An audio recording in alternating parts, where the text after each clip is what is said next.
let's talk about video games, or more specifically, the media surrounding them. Hi, my name is Emily, and this is Blink Pop Shift.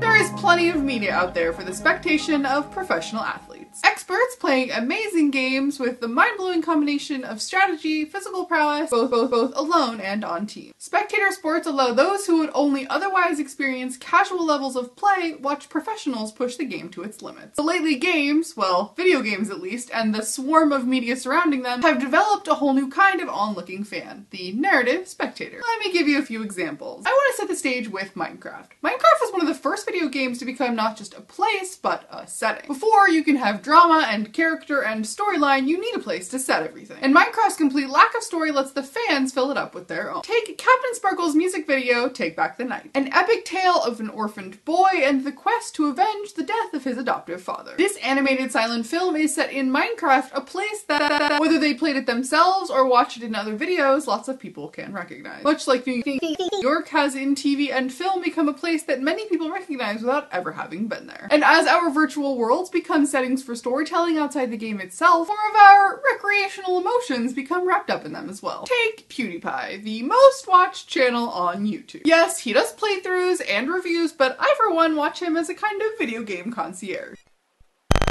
There are just too many video games out there to play them all, so for those I'll never touch, mostly because they're just too scary, I can watch him play as my over-the-top silly, wild, emotional proxy. So Pewdiepie can play games for me, but what about the games I play myself? Here's where Indoor Kids comes in. If you haven't heard of the Indoor Kids, it's a great video game podcast on the Nerdist Network. Much like book clubs make communal the solitary experience of reading a book, the Indoor Kids, or at least their live shows, makes public gaming experiences usually had alone. But the show is not about how to get better at games. There's no mention of technique or scores, just stories from play and a celebration of the release of the rules of the physical world. In their episode live from the LA Podcast Festival, the hosts, Emily and Kumail, talk specifically about GTA5. The game, which, if you haven't heard, is a huge open worlder based on modern-day Los Angeles. Lets the player choose from a huge variety of options that you would never consider in your physical life. One of the game's three main characters, Trevor, is everyone's favorite pansexual psychopath. And yes, I mean psychopath, not sociopath or psychotic. Look it up. With him, not only does the game allow us to get out our nastier urges in digital form, framing it as true to the character, but IRL social environments, i.e. the Indoor Kids that celebrate the game, remind you that your infatuation with a virtual rapist and killer don't make you a weirdo, but that everyone around you has also played and lived through that same man's brutal life. You have lived